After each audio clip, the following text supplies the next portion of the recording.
স্বাগত সবাইকে পুঁজিবাজার নিয়ে আরটিভি বিশেষ আলোচনা অগ্রণী ব্যাংক শেয়ার বাজার ও আপনার জিজ্ঞাসা অনুষ্ঠানে। সঙ্গে আছি আমি সৈয়দ আক্তার রহমান। দর্শক, গত 26শে সেপ্টেম্বর উভয় স্টক এক্সচেঞ্জের ব্যবস্থাপনা ও মালিকানা পৃথককরণ স্কিম চূড়ান্ত অনুমোদন দিয়েছে নিয়ন্ত্রক সংস্থা Bangladesh securities and exchange commission. এর মধ্যে দিয়ে আরেক ধাপ এগিয়ে গেল ডিমিউচুয়ালাইজেশনের বাস্তবায়ন প্রক্রিয়া। শেয়ার বাজার চরম উত্থান পতনের পর 2011 সালে ডিমিউচুয়ালাইজেশনের উদ্যোগ নেওয়া হয় এবং চলতি বছর 29 এপ্রিল জাতীয় সংসদে কণ্ঠভোটে ডিমিউচুয়ালাইজেশন বিল 2013 পাস হয়। আশা করা হচ্ছে ডিমিউচুয়ালাইজেশন বাস্তবায়ন হলে পুঁজিবাজার স্বচ্ছতা, জবাবদিহিতা, দায়বদ্ধতা ও দায়িত্বশীলতা বাড়ে, ফলে অযৌক্তিক ও পরিকল্পিত উত্থাপতন অনেকাংশ কমবে। দর্শক, আজ আমরা আলোচনা করব ডিমিউচুয়ালাইজেশন ও শেয়ার বাজার ঘুরে দাঁড়ানোর সম্ভাবনা নিয়ে। আর এই বিষয়ে আলোচনা এবং শেয়ার বাজার নিয়ে আপনাদের প্রশ্নের উত্তর দিয়ে আজ আমাদের প্যানেলে আছেন আমার হাতের ডান দিক থেকে ডক্টর আহসান এইচ মনসুর, আছেন অধ্যাপক ডক্টর বাকি খলিল, পুঁজি বিশেষজ্ঞ, আছেন ফারুক আহমেদ সিদ্দিকী, সাবেক চেয়ারম্যান ডিএসসিসি, আমার হাতের বাম দিক থেকে আছেন মোহাম্মদ এ হাফিজ, প্রেসিডেন্ট মার্চেন্ট ব্যাংক অ্যাসোসিয়েশন, আছেন আলুফ খান, প্রেসিডেন্ট সিইসি, এবং আহসান ইসলাম টিটো, প্রেসিডেন্ট ডিএসসি। দর্শক, বিশেষ অনুষ্ঠানে সরাসরি অংশ নিতে, মতামত জানাতে ও প্রশ্ন করতে সামনের সারিতে আছেন বিনিয়োগকারীদের একটি বিশেষ প্যানেল। টি সেটের সামনে বসে যারা অনুষ্ঠান দেখছেন তারাও চাইলে অংশ নিতে পারেন, জানাতে পারেন আপনাদের মূল্যবান মতামত, করতে পারেন প্রশ্ন। এই জন্য ফোন করুন স্ক্রিনে দেওয়া নম্বরে, আর এসএমএস এর মাধ্যমে প্রশ্ন করতে আপনার মোবাইলের মেসেজ অপশনে টাইপ করুন এসবি স্পেস আপনার নাম স্পেস আপনার জেলা নাম স্পেস প্রশ্ন এবং 3441 নম্বরে যে কোনো মোবাইল অপারেটর থেকে। তবে খেয়াল রাখতে হবে প্রশ্নটি যেন 160 বলের মধ্যে লেখায়। চলেছে মূল আলোচনা। জনাব মারুফ খান, আপনাদের প্রস্তাবিত খসড়াকে ভিত্তি করে বাংলাদেশ সিকিউরিটিজ এক্সচেঞ্জ কমিশন ডিমিউচুয়ালাইজেশনের স্কিম চূড়ান্ত অনুমোদন দিল। এই স্কিম ঘিরে আপনাদের এখনকার প্রত্যাশা কি? ধন্যবাদ। আপনি যেমন আপনার স্বাগত বক্তব্য বলেছেন, আসলে মে মাসের প্রথম সপ্তাহে এটা গেজেট হয় এবং তারপরে 90 দিনের মধ্যে আমরা একটা স্কিম জমা দিয়েছি। সেখান থেকে 60 দিন মাথায় সেপ্টেম্বর মাসের শেষ সপ্তাহে এসিসি আমাদের ওই স্কিম অনুমোদন করেছে এবং তারপরে এখন আমাদের ইজিএম যখন বাকি আছে আগামী 30 দিনের মধ্যে, এটা অক্টোবর মাস 25 তারিখে হবে এবং সেখান থেকে 2 দিনের মাথায় ডিসেম্বর বা জানুয়ারি মাসের এক সময়ের মধ্যে আমরা আশা করছি যে চূড়ান্ত নির্বাচনের মাধ্যমে ডিমিউচুয়ালাইজেশন প্রক্রিয়াটা সম্পন্ন করব। তো আমাদের এখন থেকে মাত্র 2টা কার্যক্রম বাকি আছে, একটা ইজিএম করা এবং পরবর্তীতে চূড়ান্ত নির্বাচন প্রক্রিয়া সম্পন্ন করা। এবং আমার কাছে প্রস্তাব যে এসিসির কাছে যে কর্পোরেট গভর্নেন্স যে স্ট্রাকচার এসেছে সেখানে তারা সদস্য বিশিষ্ট হবে, যেখানে আমরা ব্রোকাররা 4 জন থাকবো এবং বাকি সদস্য ইন্ডিপেন্ডেন্ট ক্যাটাগরি থেকে হবে। আপনারা সবাই জানেন যে প্রেসিডেন্ট ইন্ডিপেন্ডেন্ট ক্যাটাগরি থেকে হবে এবং সেখানে একদম ফিট এন্ড প্রপার ক্রাইটেরিয়া, যোগ্যতা নির্ধারণে কিছু পরিমাপক এসিসি কে বলা হয়েছে এবং সেটার ভিত্তি দিয়ে আমরা ইন্ডিপেন্ডেন্ট ডাইরেক্টর নির্বাচন করব। যে জিনিসটা আপনি শুরুতে বললেন যে স্বচ্ছ জবাবদিহিতার পাশাপাশি পুঁজিবাজারের উত্থান পতন কমবে, এই জায়গাটার সঙ্গে আমাদের আসলে বড় দ্বিমত এবং এখানে বোধহয় সাধারণ বিনিয়োগকারীদের একটা ভুল বোঝাবুঝি সৃষ্টি হবে। এই জায়গাটা আমার মনে হয় পরিষ্কার করা খুবই প্রয়োজন। ডিমিউচুয়ালাইজেশনের সঙ্গে আসলে পুঁজিবাজারের উত্থান পতন সম্পর্ক থাকবে না। এমনটি আমি বলি যে ইন্ডিয়াতে পুঁজিবাজারের অস্বাভাবিক পতন ঘটেছে, এটা কিন্তু ডিমিউচুয়াল স্টক এক্সচেঞ্জ ইন্ডিয়াতে আছে। এটা অর্থনৈতিক কারণে পতন ঘটছে, ম্যানিপুলেশনের কারণে পতন ঘটবে, নানা কারণে পতন ঘটবে, আবার উত্থান ঘটবে, এর সঙ্গে আমরা আশা করি মিলাও না। এটা একটা খুবই গুরুত্বপূর্ণ যদি বিভ্রান্তি বলি, এটা আমরা দেখছি বিভিন্ন মানুষের মধ্যে এই বিভ্রান্তি আছে, যারা আশা করছে যে হয়তো ডিমিউচুয়ালাইজেশন হয়ে গেলে এই জাতীয় উত্থান পতন খালি ক্রমান্বয়ে বৃদ্ধি পেয়ে থাকবে, যাতে কিন্তু হবে না। এবং এর পাশাপাশি অন্যান্য যে সমস্ত অপরাধমূলক কার্যক্রম হয়, যেমন ইনসাইডার ট্রেডিং থেকে ফাইন্যান্সিয়াল স্টেটমেন্ট ফ্রড, আইপিওতে যে সমস্ত ফ্রড হয়, যে প্রিমিয়াম সংক্রান্ত যে জিনিসগুলো, stock market secondary market manipulation থেকে ডাইরেক্টরদের যে সংবেদনশীল তথ্য ব্যবহার করা, সমস্ত কিছুই কিন্তু চলতে থাকবে। এইটা চলতে থাকবে যে এই মার্কে এই জিনিসগুলো রেগুলার বেসিসে অপরাধমূলক কর্মকাণ্ডগুলো ঘটে, ধরা পড়ে, শাস্তি হয় বা শাস্তি হয় না ইত্যাদি। কাজে আপনারা অনুরোধ করছি যে ডিমিউচুয়ালাইজেশন প্রক্রিয়ার সঙ্গে এই জাতীয় ঘটনা যে একটা ফুল প্রুফ ঘটতে যাচ্ছে, এরকম জিনিস আপনারা মিলাবে না। এখন আমি যে জিনিসটা আসলে বলতে চাই সেটা হলো যে আমরা এই জিনিসটা করলাম, এটার মধ্যে সব গুরুত্বপূর্ণ যে জিনিসটা আমরা আনলাম, জিনিসটা সবার জানা দরকার, সেটা হলো যে স্টক এক্সচেঞ্জ আগে একজন ব্যক্তি দিয়ে পরিচালিত হতো, সেটা চিফ এক্সিকিউটিভ অফিসার। সে ব্যবসা এবং রেগুলেশন অর্থাৎ বিনিয়োগকারীর স্বার্থ দুইটা দেখাশোনা করতো। আপনাদেরকে আমরা আগেও বলেছি, আর এখানে একটা রেগুলেটরি সাইড যে স্টক এক্সচেঞ্জের সঙ্গে সম্পর্কিত না, অথচ বিনিয়োগকারী তার স্বার্থ সংরক্ষণ করার জন্য আমরা রেগুলেটরি অফিস চালু করছি, যেটার মূল দায়িত্ব থাকবে regulatory officer. Regulatory review committee থাকবে, সেটা সম্পূর্ণ ব্যবসায়িক কার্যক্রম থেকে বাইরে থেকে শুধুমাত্র স্টক এক্সচেঞ্জের সঙ্গে সম্পর্কিত বিনিয়োগকারীদের স্বার্থ সংরক্ষণ করবে এবং সেই হলো ডিমিউচুয়ালাইজেশন প্রক্রিয়ার ফলের সবচেয়ে গুরুত্বপূর্ণ অংশ হিসাবে আমরা মনে করছি। এবং আমাদের আরেকটা গুরুত্বপূর্ণ অংশ হলো যে পারপাজে ব্রোকারদের সরিয়ে নিয়ে আসা হয়েছে, এই যে একটু আগে যে জিনিসগুলো বলল যে আমাদের ব্যবসায়িক কার্যক্রম থেকে সরে আসছে এবং তার বদলে আমরা যখন ইন্ডিপেন্ডেন্ট ডাইরেক্টরদের নিয়োগছি, আমরা আশা করব, প্রত্যাশা করব সেই ইন্ডিপেন্ডেন্ট ডাইরেক্টররা বিনিয়োগকারীদের স্বার্থ সংরক্ষণ করবে, রাজনৈতিক প্রভাব মুক্ত থাকবে, রাজনৈতিক বলয় মুক্ত থাকবে এবং কোনোভাবে স্টক এক্সচেঞ্জকে দেশের রাজনীতির সঙ্গে জড়িত করবে না। অর্থাৎ ডাইরেক্টরদের সেই কোয়ালিটি এবং গভর্নমেন্টের ইন্টারভেনশন যদি আমরা স্টক এক্সচেঞ্জকে দুটো থেকে দূরে রাখতে পারি এবং যদি সিকিউরিটি মার্কেটের ওভারঅল গভর্নেন্স শুধুমাত্র স্টক এক্সচেঞ্জ না, যে নিয়ন্ত্রিত অবস্থায় রাখা যেতে পারে, আশা করছি ডিমিউচুয়ালাইজেশনের মাধ্যমে প্রত্যাশিত ফল বিনিয়োগকারী এবং দেশের জনগণ অবশ্য হবে। ধন্যবাদ। আপনার কাছে আবার আসবো ফারুক আহমেদ সিদ্দিকী। বিশ্বের প্রায় 50টি বেশি দেশে ডিমিউচুয়ালাইজেশন হয়েছে এবং ডিমিউচুয়ালাইজেশন করা হয়েছে সেই দেশের কাঠামো এবং বাস্তবতার পরিপ্রেক্ষিতে। আমাদের দেশে যে ডিমিউচুয়ালাইজেশন করা হলো কিংবা যেটাকে আমরা চূড়ান্ত করেছি, আমাদের বাস্তবতাকে কতখানি সুবিবেচনায় নেওয়া হয়েছে বলে আপনি মনে করেন? আমার মনে হয় অনেকটাই এটা হয়েছে। যদিও আমি বলবো যে ডিমিউচুয়ালাইজেশন যদিও আমরা আগামী 3-4 মাসের মধ্যে একটা ডিমিউচুয়ালাইজড একটা পাচ্ছি, কিন্তু এটা পুরোপুরি এফেক্ট আমার মনে হয় আরো 3 থেকে 5 বছর সময় লাগে। এই জন্য বলছি যে ব্লকটা অ্যাকাউন্টে রয়ে যাচ্ছে শাটার, এটাকে অফলোড করে নতুন লোকজন নিয়ে আসা, যারা কিনা অনেকে এর মধ্যে শেয়ার হোল্ডার থাকবেন কিন্তু ট্রেডার থাকবেন না, আবার অনেকে ট্রেডার থাকবেন হয়তো শেয়ার হোল্ডার থাকবেন না। এই অবস্থায় যেটা ফুললি ডিমিউচুয়ালাইজ হতে আমার মনে হয় একটা 3 থেকে 5 বছর একটা সময় একটা দরকার ছিল। এটা এই সময়টার পরে ফুললি আমরা এটা হয়তো বেনিফিট পাবো। কিন্তু ইমিডিয়েটলি যে সময় যে জিনিসটা আমরা পাচ্ছি যে বোর্ডটা হচ্ছে, সেখানে 13 জনের মধ্যে 7 জনই থাকছেন ইন্ডিপেন্ডেন্ট ডাইরেক্টর, 5 জন হচ্ছেন যারা ট্রেডার্স বা টিআরই হোল্ডার্স, এবং তার মধ্যে একজন বোধহয় স্ট্র্যাটেজিক শেয়ার হোল্ডার থেকে আসছেন।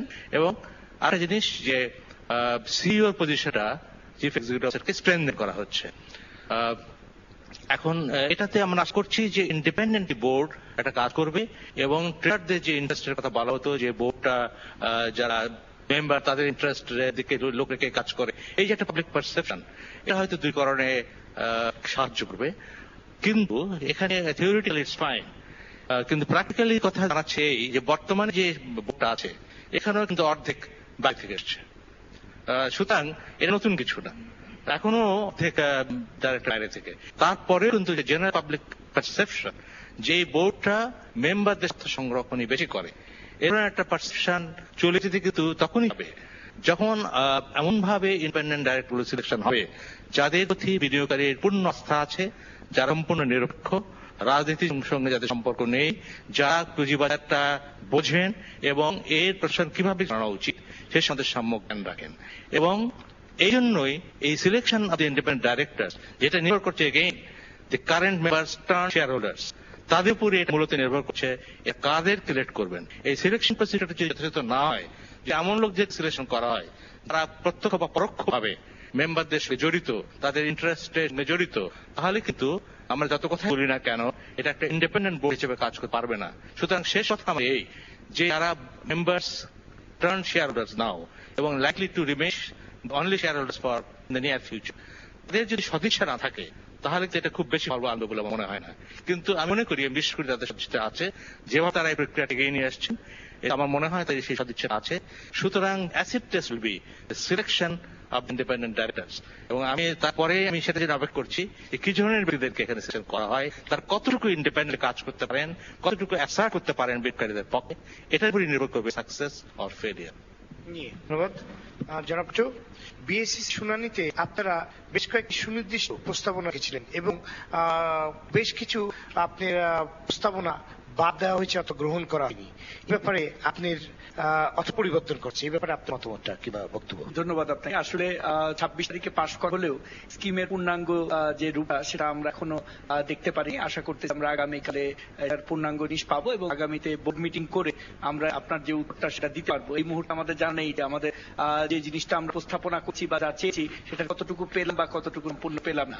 বাট যে জিনিসটা আমি উল্লেখ করতে চাই এখানে সেটা হলো যে ডিমিউচুয়ালাইজেশন যে বোর্ডটা 13 জনের করা হয়েছে। সেখানে আমাদের মনে হয়েছে যে 13 জনের মধ্যে 4 জন শেয়ার হোল্ডার রিপ্রেজেন্টেটিভ।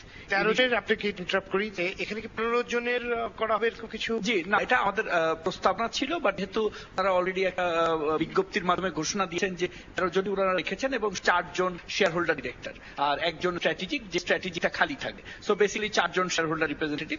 আর একটা জিনিস এখানে উল্লেখ করার মতো আর কি, স্ট্র্যাটেজিক যে ডিরেক্টর থাকবেন তার খালি থাকার ব্যাপারটা যদি আপনি একটু সবার জি জি, মানে জিনিসটা এমন বলা হয়েছে যে শেয়ার হোল্ডার থেকে 5 জন থাকবে, 5 জনের মধ্যে একজন হলো স্ট্র্যাটেজিক, যেটা আমাদের বলা আছে আমরা 25% পর্যন্ত শেয়ার স্ট্র্যাটেজিক ইনভেস্টমেন্ট ইনভেস্টরের কাছে অফলোড করতে পারবো আর কি। বাট যেহেতু এখনো আমরা অফলোড করতেছি না, আমি 1 বছর 2 বছর বা 3 বছরের মধ্যে কোনো এক সময় করব, যখন করা হবে তখন তাদের রিপ্রেজেন্টেটিভ থাকবে। এই ইন বিটুইন টাইমটা এটা খালি থাকবে। এটার কোনো যুক্তিপূর্ণ ব্যাখ্যা আমাদের কাছে নাই, ভাবে আমরা বিজ্ঞপ্তিতে পেয়েছি, ওটাই আমি উল্লেখ করলাম। আর আমার কাছে জিনিসটা ইনিশিয়ালি মনে হয় সেটা হলো যে রাইট না, যে শেয়ার হোল্ডারের ইন্টারেস্ট প্রোটেক্ট করার জন্য অ্যাবসলিউট মাইনরিটি হয়ে গেল। The spirit of the act ছিল যে মেজরিটি ইন্ডিপেন্ডেন্ট ডাইরেক্টর থাকবে। এটা একটা প্রথা চলে আসতেছে যে কোনো কোম্পানির। আপনি দেখেন পাবলিক লিমিটেড কোম্পানিরও কিন্তু 30% বলা হয় যে ইন্ডিপেন্ডেন্ট ডাইরেক্টর থাকবে। বাইরে বিভিন্ন দেশে গুড কর্পোরেট প্র্যাকটিসে ইন্ডিপেন্ডেন্ট রিসোর্সফুল ডিরেক্টর তারা রাখে। বাট এখানে অ্যাবসলিউট মাইনরিটি করাতে এটা কতটুকু বাস্তব ভিত্তিক হবে, যখন ইমপ্লিমেন্টেশনে যাব তখন আমরা আসলে অনুধাবন করবো। আর আরেক জিনিস যেটা লক্ষণীয় সেটা হলো যে আমাদের টোটাল স্কিমে কোনো ব্রোকার ডিরেক্টর রাখা হয় নাই, মানে ব্রোকারদের কোন রিপ্রেজেন্টেশন কিন্তু এই বোর্ডে থাকছে না। বাংলাদেশ সিকিউরিটি এক্সচেঞ্জ কমিশন যে স্কিম ওনারা অনুমোদন করেছে সেখানে কিন্তু ব্রোকারদের কোন রিপ্রেজেন্টেটিভ থাকছে না, শেয়ার হোল্ডারদের রিপ্রেজেন্টেটিভ থাকছে। সো আমার মনে হয় যে আমরা যেটা চাই সেটা হলো যে ঢাকা স্টক এক্সচেঞ্জ এবং চিটাগং স্টক এক্সচেঞ্জ কিন্তু নিজেরা উদ্যোগী হয়ে এটার পরিকল্পনা করেছে, এটার আইন প্রণয়নের সহায়তা করেছে এবং বাস্তবায়নেও স্কিমটা কিন্তু আমাদের করা। যে ফাইন টিউনিংটা হয়েছে সেটা হলো ওনারা কিছু জিনিস, যেমন আমরা 19 জন ডাইরেক্টরের কথা বলেছিলাম, পরবর্তীতে আমরা অ্যামেন্ড করে 15 জন দিয়েছিলাম, বা ওনারা 13 জন দিয়েছেন, সংখ্যায় ডিফারেন্স হয়েছে। বাট বাকি যে জিনিসগুলো স্কিমের মূল স্পিরিট বা মূল যে জিনিসটি যেটা সাবেক চেয়ারম্যান বাংলাদেশ সিকিউরিটি এক্সচেঞ্জ কমিশনের বলেন, আমাদের কিন্তু সৎ উদ্দেশ্যের কোনো অভাব নেই। এবং আমি ওনাদের তিন না, যে কাউকে একটা জিনিস চ্যালেঞ্জ করে বলতে পারি যে 12 জন ডিরেক্টর আমার বোর্ডে আছে আর একজনের সাথে আমার কোনো পার্সোনাল অ্যাফিলিয়েশন থাকার সুযোগ নেই। আজ না, গত 13 বছরে যে ডাইরেক্টরগুলি আমাদের বোর্ডে আছে সেই ডাইরেক্টরগুলি কিন্তু সব বিভিন্ন প্রতিষ্ঠানের রিপ্রেজেন্টেটিভ হিসেবে এখানে আসেন। সো আমার আত্মীয় বা আমার ব্রোকার আত্মীয় স্বজন বা আমার পার্সোনাল চয়েস আর সুযোগ খুবই কম। প্রত্যেকজন লোক তার ইনস্টিটিউশন রিপ্রেজেন্ট করে। তো আমি ওনাকে শুধু বিনীতভাবে একটা জিনিসই বলবো যে আমাদের পূর্বের অভিজ্ঞতাটা বলে যে আমরা we try to select the best possible man. আর আপনাকে আরেকটা জিনিস বলি, খুব দৃঢ়তার সাথে বলি, যে 54 বছরে ঢাকা স্টক এক্সচেঞ্জের পেইড আপ ক্যাপিটাল কিন্তু 1800 কোটি টাকার একটু বেশি। এই সম্পদটা কিন্তু আমরা সংগ্রহ করছি 54 বছর বসে, আমরা কিন্তু খেয়ে ফেলিনি। আজকে কিন্তু এটা যখন পেইড আপ হচ্ছে, এটা কিন্তু একটা one of the strongest company. বাংলাদেশের যতগুলি হাই পেইড আপ ক্যাপিটাল আছে তার মধ্যে অন্যতম কিন্তু এই ঢাকা স্টক এক্সচেঞ্জ একটা কোম্পানি হবে যার পেইড আপ ক্যাপিটাল 1800 কোটিটার উপরে। তো এই যে সম্পদ আমরা এই আমাদের মেম্বার তাদের আর্নিং থেকে রিটেইন করে রেখেছে, এটাও তো অ্যাপ্রিসিয়েট করার মতো। দ্বিতীয় জিনিস সেটা হলো আমি আমার মানে এই যে লালিত সন্তান, এটাকে যেন একজন লোক দায়িত্ব দিব পরিচালনা করার জন্য, আমি বেস্ট ম্যান সিলেক্ট করবো। যে আর কোম্পানিটা আগে কিন্তু এই কোম্পানিটা নন প্রফিট ছিল, তুমি চলাই বলি বেসিক্যালি কি হচ্ছে, বেসিক্যালি একটা নন প্রফিট অর্গানাইজেশন থেকে একটা প্রফিট অর্গানাইজেশন হচ্ছে। আমার এখন এই যে যারা শেয়ার হোল্ডার থাকবে তাদের কিন্তু প্রফিট দিতে হবে।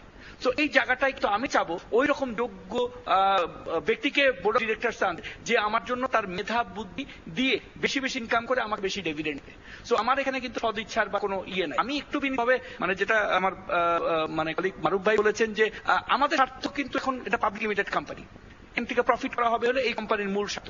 যে সুন্দর করে মারুফ ভাই বলছেন যে সিআরও চিফ রেগুলেটরি অফিসারের মাধ্যমে আর কিন্তু রেগুলেটরি ফাংশনটা মূল কোম্পানিতে সেপারেট করে দিচ্ছি। এটা প্রথম ধাপ। আলটিমেটলি কিন্তু এটা একটা রেগুলেটরি অথরিটি হয়ে যাবে, এটার মাধ্যমে পুরো নিয়ন্ত্রণটা প্রাইমারি রেগুলেটরের যে ফাংশনটা এটা সেপারেট হয়ে যায় আর কি। সো এখানে আমি জিনিসটা বলতে চাই যে আমরা যে ডিজিটালাইজেশনটা করতেছি নন প্রফিট থেকে প্রফিট অর্গানাইজ করছি, এখানে যেটা হবে সেটা হলো দায়িত্বশীলতা বাড়বে, এটার স্পিরিট বাড়বে, এটার মানে ডাইনামিক অনেক বাড়বে। আমরা যখন একটা প্রফিট অর্গানাইজেশনে কি হয়, সবচেয়ে top of the line automated trading সিস্টেমের চেষ্টা করবে, সবচেয়ে বেশি ফ্যাসিলিটি আর বিনিয়োগকারীদের দেওয়ার চেষ্টা করবে, তার মোটিভেশন থাকবে পার্টিসিপেশন বাড়ানো। আমরা কিন্তু 10-12 বছর যারা আসছে তারাই আসছে, কিন্তু প্রমোট করে ঢাকা স্টক এক্সচেঞ্জ প্রমোট করে লোকজনকে বাজারে অ্যাট্রাক্ট করা সব বাজারে। আমি মানে কয়েকদিন আগে ইস্তাম্বুলে একটা কনফারেন্সে গিয়েছি, তারা কিন্তু বিনিয়োগকারীদের সম্মেলন করে ইস্তাম্বুল স্টক এক্সচেঞ্জ আরবের বিনিয়োগকারীদের আনার জন্য মানে আরো সামিট করতেছে। তো আমরা কিন্তু এই জিনিস করি না, কিন্তু আমি আশা করি যখন ডিজিটালাইজ এক্সচেঞ্জ হয়ে যাবে, প্রফিট এক্সচেঞ্জ হবে, তখন তার অ্যাক্টিভিটিটা থাকবে যে কিভাবে বিনিয়োগকারী বাড়ানো যায়, কিভাবে লিস্টেড কোম্পানি বানানো যায়,